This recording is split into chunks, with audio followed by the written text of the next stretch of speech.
kind of amazing.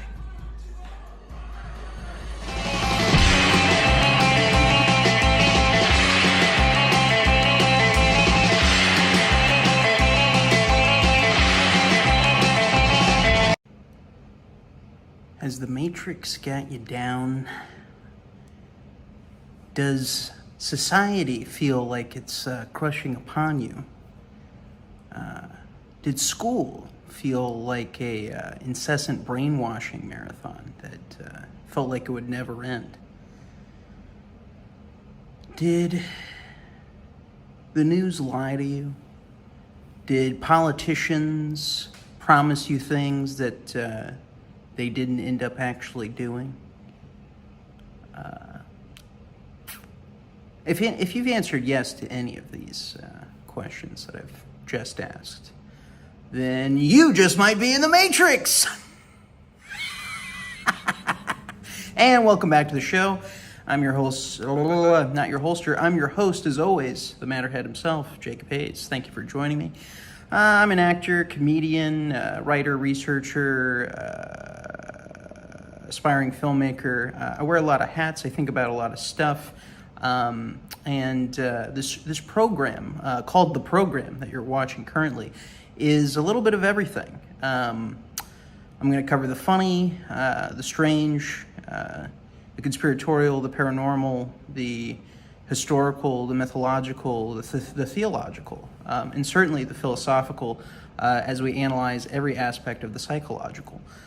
So if that's the kind of thing that gets your nipples going, gets them hard, then that's this is definitely the kind of show that I think you might enjoy.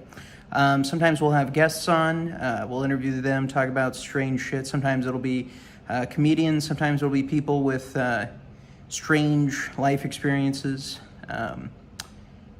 just kind of like me and my mind and the show. I like to joke around a bit, but I also like to look into things and talk about stuff. I run Strange TV. It's a comedy curiosity channel, much similar to the theme of this program. It has a little bit of everything. I like to mix it up and mix it in together because as long as I'm clear about what I'm posting, what the context is of what it is, whether it's supposed to be meant to be kind of funny or entertaining, or hey, this is a little bit more of a thinker, of a hey, watch this, let me know what you think of it kind of a thing. And with a lot of that stuff, because I share a lot of documentaries, I share a lot of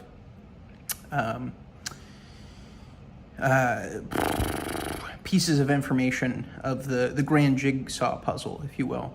I always try to make it pretty clear. I don't have the conclusions for a lot of this stuff. I just have research, the things I've seen, where I feel like I'm being led to the direction, what direction I'm being led to as far as what the truth is. And certainly I have a hypothesis that's more, I think, of an educated guess, and kind of like born out of, hey, I've actually looked into this a little bit, and I think that a lot of what a lot of other people are saying is coming true in my lifetime. That's why I felt the need to comment on such things. I'm not trying to be a political force by any means, and I'm not trying to be a newscaster or anything like this. I'm an entertainer. I'm a storyteller. I write fiction. I write comedy for the most part, but I also have always had a very deep love for history, for a deep love for essentially all things supernatural, paranormal, in the sense that I've always felt that this world has more going on behind the scenes because of personal life experiences, family members who have had very interesting experiences, and the repetition to a point where it's not something that's deniable. And so it's something that I wanted to carry through with me into entertainment to a degree, because to me, the best storytelling and the best stories are ones, even if they're fictional, that contain a kind of truth from the real world embedded into them. And so I got started at a very early age trying to source the stories and the folklore and the historical accounts as well, not just the mythology, of true wisdom and true existential, trying to figure out what's going on, where the hell are we, what the hell are we doing here, these kinds of things. And then also, kind of lurks in the fringes or in the mysteries of our past or of the nature of the universe itself. To me, these are very fascinating questions. That's why I've liked projects like The Twilight Zone, why I've liked projects like, there's so much science fiction and fantasy that has done a great job of exploring these kinds of ideas, asking ourselves, we don't know what's in the unknown. How could we possibly? And even within our own historical record, even if it's not common knowledge anymore, because we're such poor students of our own history, there is so much evidence of interactions with things that very well could be considered fantastical, mythological. Usually in a modern context, that means, i.e., didn't exist or doesn't exist, but I would argue the opposite. It's the repetition across culture and time, even when these cultures and civilizations didn't interact with each other, but the fact that they have these shared phenomenon really speaks to this idea, I think, that there is something much deeper there than mere psychological manifestation of mankind. And certainly some examples could be explained away as psychological manifestations that are just human universals, but there's other phenomenon that we'll get into with some of the cases and paranormal accounts that we'll talk about on the show occasionally, that I really think would convince anybody who's, no matter what you believe, it's really not about belief, but just considering the evidence that's there, that exists. It's almost kind of like when you look at all the very odd historical evidence pointed out in books such as Forbidden Archaeology that really seem to imply that the timeline of our version or progression of history is completely incorrect, that instead history is much more cyclical and archetypically repeating across time, So these kinds of ideas I find important to discuss, and I war internally constantly whether or not I should speak more professorially or in an academic vernacular or more in a comedic, entertaining vernacular. And I'm going to do my best to try to integrate that, because I do have a kind of hard time for some reason where I keep switching back to which hat. I'm not sure which hat I want to wear in terms of the show or even in the entirety of my life, you could say. And it's a frustration of mine, but I do genuinely feel that the best entertainment is trying to ask questions, is trying to get to the bottom of things, is trying to consider outside of the box perspectives and thinking and theories. And it's not just the best entertainment, the best kind of entertainment, it's the best kind of thinking, it's the best kind of science, it's the best kind of study or growth of anything. So, with all that said, I hope you like this shit. Just the strange history, really, of California. You could really, really, really spend a whole lot of fucking time trying to figure out what the fuck is happening and has been happening in California since since there was people here. It's one of those places, I've talked before on my show about high strangeness, which is this concept of a multitude of various claimed paranormal phenomenon or supernatural phenomenon occurring in the same concentrated location. A great example in the Southern California area especially, in previous episodes I spoke about Skinwalker Ranch, but that's not in the SoCal area, but in the Southern California area where I'm currently in Los Angeles, another example, comparable in the same classification of high strangeness as places like Skinwalker Ranch. Out here we have Catalina Island, also known as Avalon Island, also formerly known as Wrigley Island, because the Wrigley Gum Family in the early 20th century at some point purchased the island, which is kind of a Californian Martha's Vineyard as far as if you go there now. I haven't been, but I am trying to schedule a visit soon. One of these weekends, I want to go with my dad or family. I think that would be a cool trip for them to do. But yeah, they drive around on golf carts there, and it's a good beach and kind of boating community, and you can surf and all that kind of shit as far as what things I've heard you can do there. But they've got a museum as well of containing supposedly some of the ancient giant bones that were discovered on the island, which was, if I'm not mistaken, discovered by the Wrigley family or by associates that worked for the Wrigley family after the Wrigley Gum Family. Yes, that's double mint, juicy fruit, all that bubblicious bullshit. After they purchased it, they discovered, I think the number was something like 30,000 giant bones. And they weren't all giant bones, but a lot of them were, and then it included normal-sized humans as well. And there was evidence of cannibalism, which I think they surmised from the teeth example, or I don't know. There's somehow they can tell with the molars, like, oh yeah, they were gnawing on human bones or something like that.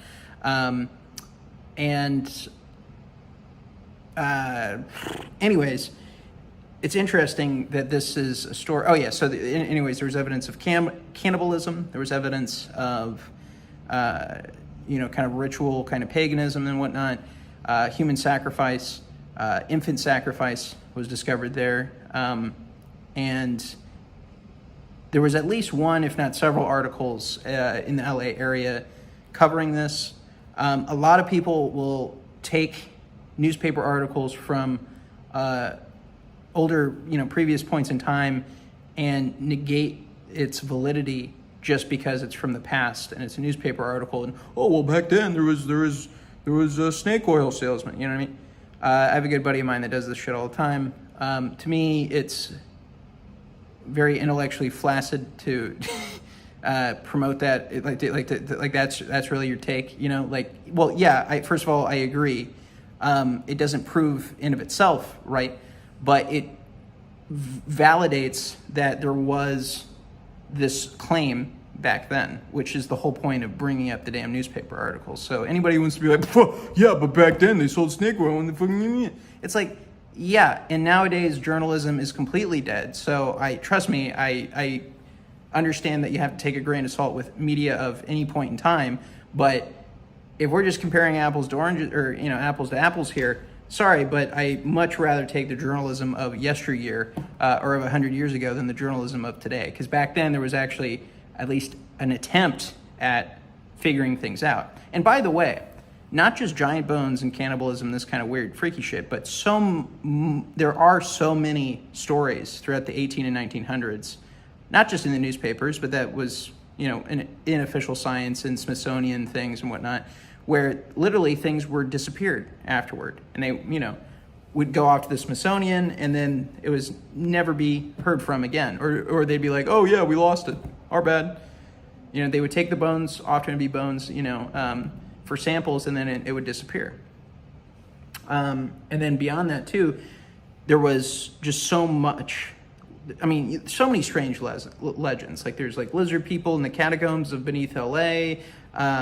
So much just weird stuff. And I'm not saying all of these are true, especially that one. I haven't really looked too deeply into it. But the point is that there was always this kind of explorative spirit that fascinated the media, or I should say fascinated the people of the times, and that's why these stories ended up in the media, because they were trying to make sense of it. I don't think people were trying to, once again, just believe something because it was fantastic. I think there was legitimate, I think a lot of these people especially are not the kinds of people to believe in fantastic things, but were shown evidence for something to the contrary, or discovered or happened upon something that got them going, hey, maybe there are things in the unknown, maybe there are things we don't know that are a little bit what we might consider spooky, strange, fantastic, kind of out there, or, especially if it corroborates or substantiates anything of a religious or theological history or nature, it's really gonna,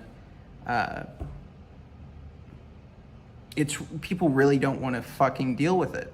Unless you're that honest farmer who happened upon the skeletons or the old artifacts or the old burial mound or whatever, and you have to go, oh shit, okay, this kind of changes history a little bit, and that's why I have such empathy, because even though, yes, there are people who like the Fiji mermaid have made up cryptoids and weird things like that, or false historical claims, even though that does occur as well, and I recognize that the history of the things I'm talking about are, in my opinion, very well substantiated, that they occurred, and that evidence of such things is being intentionally disappeared, or at the very least sold on the black market, etc.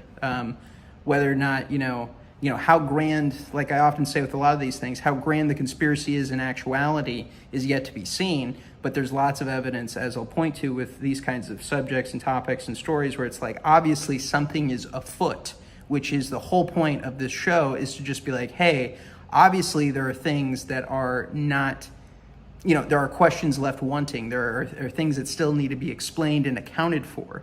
And you can't just go, well, that sounds like bullshit, because that'd be a waste. That's so much time to have to actually, sift through the evidence and actually consider things and actually think and actually research and actually look up history books and actually go to the library or whatever hall of records to actually, see what actually was going on back then. Most people don't want to do that. They want to go, that's so stupid, and go back to playing Call of Duty and, making fun of retards on Reddit, because that's the culture that we've brewed in America and in the world. Good God, is it not just the best time to be alive for anybody who cares about truth or intellect or history or what's really going on? God forbid I do my part in trying to figure out what the hell is happening in this crazy world that we call, Earth. So sorry if I sound bitter, but frankly, most people out there are completely fucking retarded, and I don't have time for anybody. I mean, comedy's dying, fucking intellect academia's dying. I just got out of college and I didn't finish it because I fucking hated that shit a few years ago. And everybody I know who graduated is the most retarded motherfucker that, I'm sorry, they're fucking ridiculous. Like, the idea that, everything in our society now is, and I know I'm derailing topically, but everything in our society now is disintegrating and is a false promise of what it should be. Everything's a fucking joke. So, if you want to mock me being an outlier, not giving a shit, saying, hey, damn the system, burn it all down, I don't think you understand how much like, Rome's not just burning, like, the buildings are crumbling and disintegrating. Hollywood itself's dying. I ask myself all the time, hey, why did I fucking move out to LA again? I promised myself I'd never come back, and yet here I am. But at the end of the day, I think we need more honest people, even in comedy, just being honest about what's really going on, or trying to be honest about what's going on. I always say, once again, I don't have all the answers. I'm no guru, but I am a guy who's willing to put my life and freedom on the line to say, hey, there's some shit that's not adding up. And whether it's, the bullshit of the entirety of the political spectrum, whether it's mainstream media forcing us, brainwashing us with lies, our school systems completely rewriting history and getting us indoctrinated so that we all fight with each other and that we question our identity, installing this identity crisis in all of us. We're really living in crazy times. And so when I bring up a story like Avalon Island, Catalina Island, talking about the giants and all this stuff, I know that most people will not hear it and will not look into it and will not consider it. But it is one of those fascinating aspects of American history and world history, frankly, that really speaks to this idea that we live in a very, once again, mystical, magical, fantastic place that needs to be mapped out. And a lot of this is just science and history that we have not encountered before. We haven't mapped out, or at least the mainstream versions of these institutions have not mapped out. And there certainly is a concerted effort to cover these things up. And what do they mean? And what does it all mean? I don't know if I'm that guy to say that. I have my own personal beliefs of where it seems to lead. The fact that Native American lore and biblical belief seem to be aligning in very strange ways when you start to study the giant, the concept of giants, as an existent force. And at the end of the day, or an existing element of history or whatever, at the end of the day, it's also not too fantastic of an idea, whether whatever these giants are do have any kind of even partial supernatural origin or not.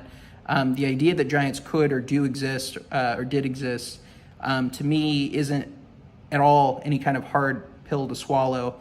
It just means that they were, slightly larger, and even if they were very larger, yes, it's interesting to know why, but the palpability of that doesn't upset me or anything like that. There's plenty of evidence of various hominids that existed throughout history. We've verified now that there was some equivalent to like hobbits and things like this. And so the idea that there would be giants doesn't faze me at all, especially when it's in, the Bible. It's in so much mythology around the world. And the universal of these giants having traits like being cannibalistic, having 6 fingers, 6 toes, which once again is something that's found in Native American lore and belief and history as to encounters with these things and depictions of these things. They have 6 fingers, 6 toes, and that are cannibals, and that they had to fight them off because they were trying to eat the fellow members of their tribe. This is exactly how the giants of the Bible are described as well, being cannibalistic, having 6 fingers, 6 toes, and all leading up to this kind of theory of some form of genetic modification or supernatural or paranormal intervention, which the more you look into supernatural and paranormal encounters, you'll find that to be a huge crossover between the UFO and alien shit and the paranormal, supernatural, religious kind of experiences where people have very demonic interactions, mimicking alien abduction accounts and things like this. You start to see these patterns where it's like, what does this all mean? And so, yes, I could go into, what the Bible would tell you it means, or what, which even that has a lot of various perspectives in terms of these kinds of subjects, by the way, as to what's really going on.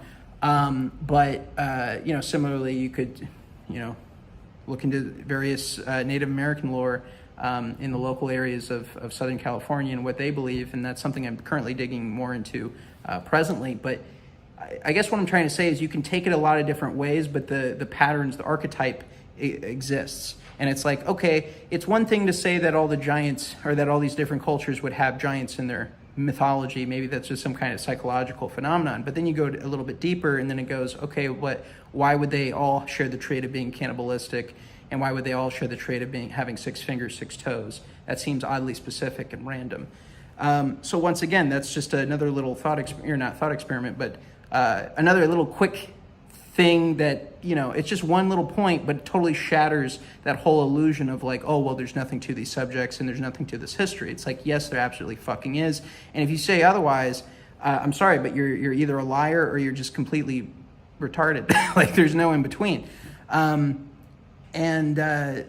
Frankly, this stuff I do get pissed about, because there's so much of it that it's like, it's so damn cool, it's so damn interesting, it's so damn worth all of our time in contemplating and discussing it, but there are so many motherfuckers out there who just lack the intellectual capacity, perhaps, or whatever. They just really lack the ability to even discuss these things without freaking out and running to the new religion of science, which I'm not against science, but what I'm saying is that there's this new culture of worship the science, worship which isn't the same as like follow the data, by the way. It's the cult of scientism, if you will. It's religious dogma born out of secular science, essentially what it is. And what's crazy is that even those groups aren't data at all costs. They might claim that, but in reality, they are consensus at all costs. It's the consensus is the only thing that matters in those groups. And especially when you're considering historical and archaeological finds and more, what would you call, like behavioral aspects of human culture and whatnot. Those are things that science is really bad at answering and understanding for the most part. And ultimately it's too reductive because it filters everything through this very materialist, nihilist perspective. And there's so much to our history and our world that is spiritual in its nature and can only be understood in a spiritual, i.e. mental capacity. Because the ancient world, that which was mental or conceptual or spiritual or mystical was all of the same nature. It's that aspect of the human experience or the life experience that is the non-physical. and that encompasses our behavior, encompasses ideas, encompasses speech and music and art and higher philosophy, mystical, magical experiences or religious experiences, depending on your vernacular or your particular philosophical persuasion. And so these are all things that should be considered. And I know I'm ranting a little bit because I didn't get much sleep last night, which is a chronic issue of mine, being an insomniac. But, and that's also why I might drift off topic occasionally. But long story short, this whole situation with Catalina Island to me is utterly fascinating. There are, once again, so many different Native American tribes, even in North America, corroborate this belief in cannibalistic giants, 6 fingers, 6 toes, having certain traits like this. Often you hear, get reports of red hair. These are all things that you find in the European religious theological history, but also the folklore and mythology of Europe as well, and I'm sure many other places that I just haven't studied yet and haven't looked into. But there are so many repeating patterns with this that I'm always open to going like, hey, maybe we get to the bottom of this well and there really are no giants. But once again, it's like, why are there all these trails of information and evidence suggesting otherwise? It's almost like a conspiracy in of itself if they didn't end up being real, or they ended up never having existed, because it's like, well, why is there all of these breadcrumbs leading to this idea that they did?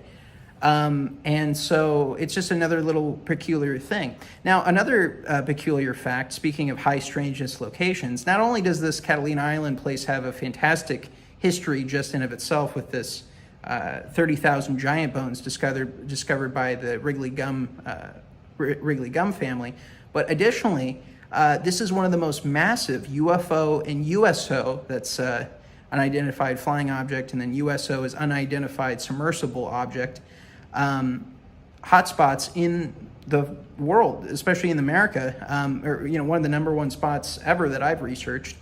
There's constant sightings. There's plenty of videos you can find on YouTube and elsewhere online, including my channel, Strange TV, which you should definitely check out, where we have postings of some of these flying light or flying orb phenomena that are recorded on video. And that to me is very, very strange. You have these UFO or light orbs or whatever coming out of the water, going into the water, flying and moving at strange angles at high speeds, all the normal UFO crap, but now interacting with and going in and out of water, which is odd in of itself. And that's why I want to dig more into what the Native Americans might believe in this local area, and what tribes existed here long ago, and to what extent those medicine men or wisdom keepers might have believed or do believe, as far as what did they have, what were their opinions, and what did they have to make of if they did in fact interact or see these these kinds of phenomenon. Gosh, I hate living in LA, that damn siren. I would love to know what they thought of it, because I know a little bit about their beliefs about the giants and the 6 fingers, 6 toes and the cannibalism, and I still want to learn more about that. But even more interestingly, the relationship between that and the UFO/USO phenomenon, especially in Catalina Island or off the coast or just in the SoCal area in general, I think would be very interesting to look more into and to have a deeper discussion onto that. So that being said, if anybody does know anybody who is of a of a tribe, or would know of the history of these kinds of encounters that I'm speaking of, I would love to get somebody on who could enlighten, especially a more Western or Western audience, if you will, as to that subject, because I myself have been very fascinated about this, and I've always loved, what I'll stipulate with, I've always studied. I always loved anthropology. I love studying, what does that culture believe, and what does their holy man, shaman, whatever believe, and what's their cosmology. I've always found that very, very deeply interesting. Even if I did believe, even from the get-go, that it was not true or whatever, I always found it interesting, because you learn so much about climbing into another person's skull essentially, and taking a look around and really trying to like leave yourself behind for a minute and just see how they saw things or see things. It's very, very enriching to me, and I learn a lot of things and connect a lot of dots doing that. So if you guys know anybody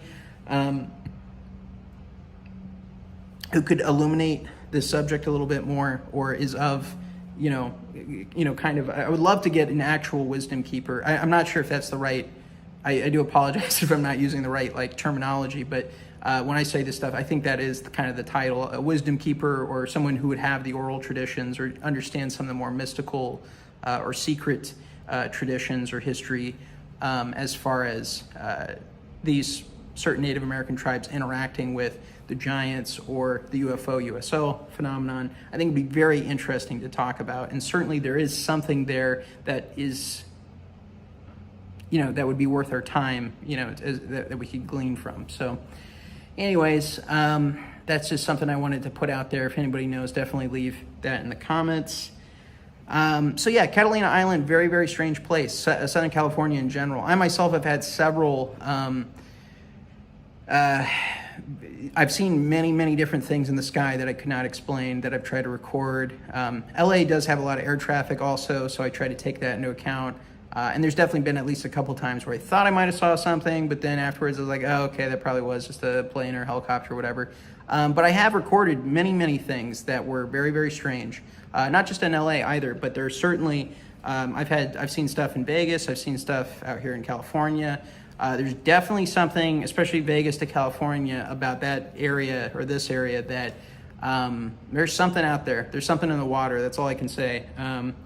And I don't know what to make of most of this stuff. I try to really hammer home to people. I'm not an aliens guy. That's not really my bag. But once again, there are phenomena that need explaining, and we shouldn't be afraid to dive into these subjects and talk about them and try to figure them out.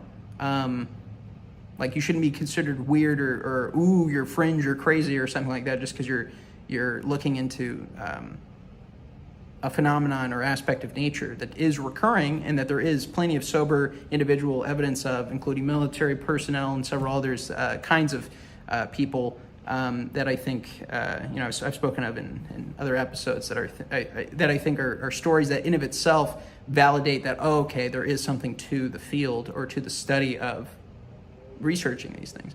And then a lot of this isn't really me being a UFO researcher, it's me being a researcher of history, and then you end up happening upon all this weird paranormal mysterious stuff, which to me isn't ahistorical. In fact, it's the opposite. It's, if history's proven anything to me, it's that we do live in a very magical world, a very magical universe, and that if anything, it's the powers that be, the elites of the world, that try to cover that up constantly and try to rewrite history in a way that